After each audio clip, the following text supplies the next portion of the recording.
This is a Squiz Kids podcast. Your fresh take on what's happening in the world around you.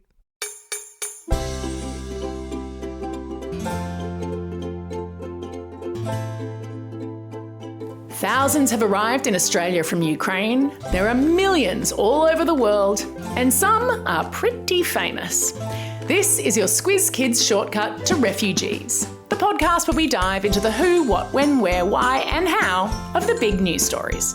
I'm Amanda Bauer. And I'm Bryce Corbett.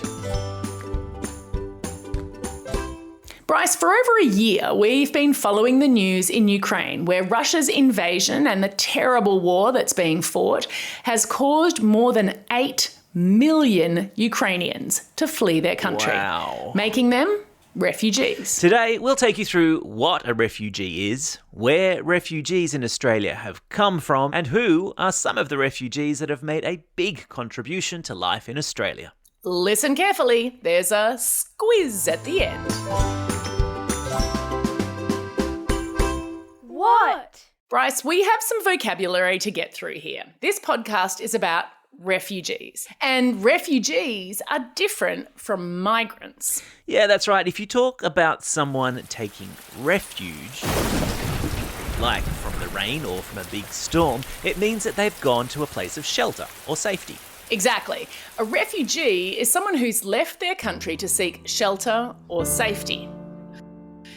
They do that because there's something about life in their home country that's made it dangerous for them to be there. That makes them different from a migrant because migrants choose to leave their home country and they could always return. Yeah. When I lived in America, I was a migrant. I loved Australia, and once I finally convinced my American family to come back with me, we did. Whereas a refugee is given permission to live in another country precisely because they can no longer live in their home country for one reason or another. And that has to be for a good reason. It's not like someone from far north Canada could come to Australia as a refugee because they hate cold weather and would prefer to live in tropical far north Queensland. Yoo-hoo! To qualify as a refugee, you have to be afraid of being persecuted, which means treated really badly, if you go back to your home country. And that bad treatment could happen because of your religion or your race or your membership of a particular social group or because of your political opinions. It's hard, isn't it, living in a peaceful place like Australia, to imagine being so scared that you have to leave your own country. Yeah.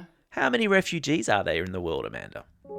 Well, I've popped a link in your episode notes to a United Nations website that goes into more detail, but here are the basic facts. At the end of 2020, there were 26.4 million refugees worldwide, Wow. which is the highest number ever. Yeah. And there were another 4.1 million asylum seekers, which is the phrase that you use to describe people who are waiting to find out if they'll be accepted as refugees. Let's have a look at where some of the major refugee groups in Australia come from. Where? Basically, Bryce, if you're curious about where most refugees come from, you just have to look at where most of the conflict in the world is at that time. So the first groups of refugees to come to Australia were about 7,000 people escaping Germany and Austria in the 1930s as Adolf Hitler and the Nazi Party came to power. Right. Most of those refugees were Jewish. The Nazis persecuted or treated badly Jewish people simply because of their religion. In 2020, which is when the UN last released statistics on refugees, the biggest wars and political upheavals were in places like Syria, Venezuela, Afghanistan, South Sudan, and Myanmar.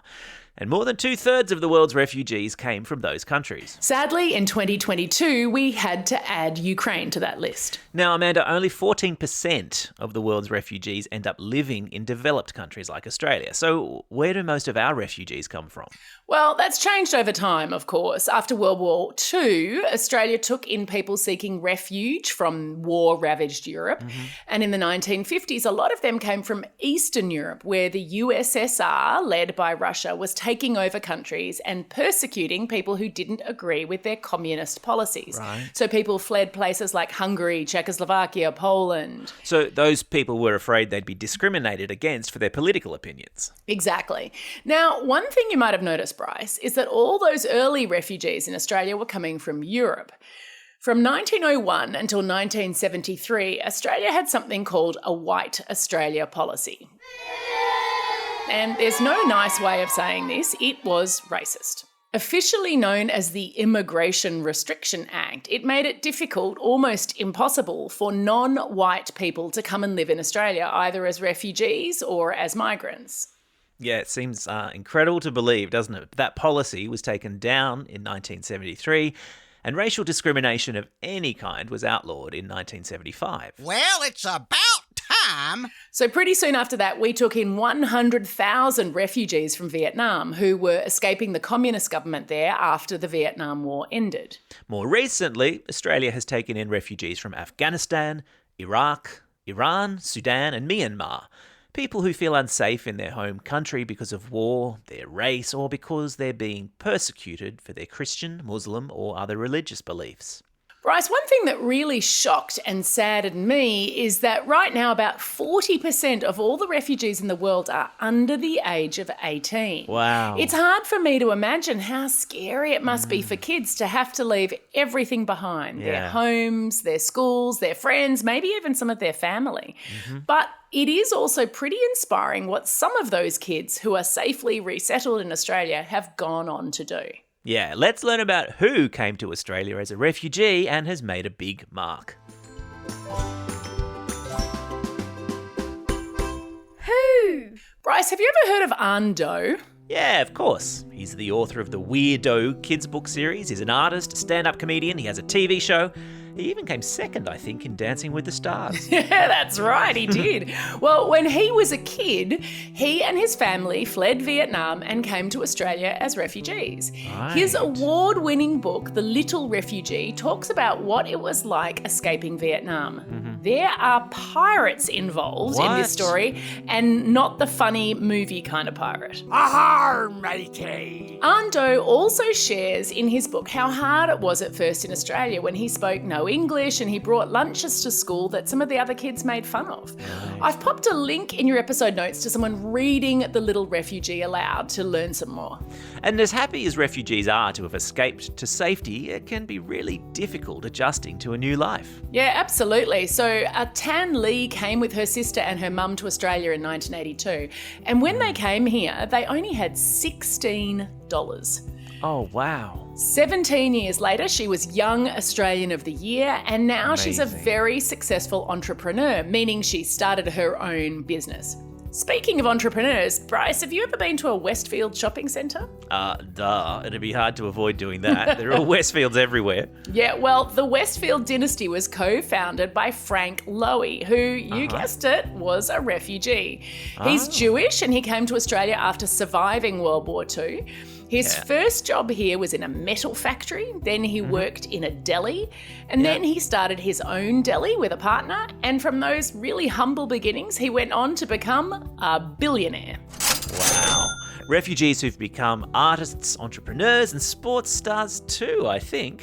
Yeah, there's AFL legend Majak Daw, whose family fled the civil war in South Sudan when he was only 9, and that was an experience that caused him a lot of pain and took a lot of time for him to process. And then there's Peter Bowl, the Olympian and national record holder for the 800 metres. He also fled South Sudan with his family. Amazing what people can do once they feel safe and secure. Time for the quiz. This is the part of the podcast where you get to test how well you've been listening. Question number 1. Which country did An Do's family escape from? Yeah, that's right. It's Vietnam. Question number 2. Are most of the world's refugees living in rich, as in developed, or poor, as in developing, countries? That's right, they're living in developing countries. Question number 3. More than 2/3 of the world's refugees come from 6 countries. Can you name one of them? Well done if you remembered this one. Syria, Venezuela, Afghanistan, South Sudan, Myanmar, and now Ukraine. That's all we have time for today. Thanks for joining us as we explored the who, what, how, where, when, and why of refugees. Now get out there and have a most excellent day. Over and out.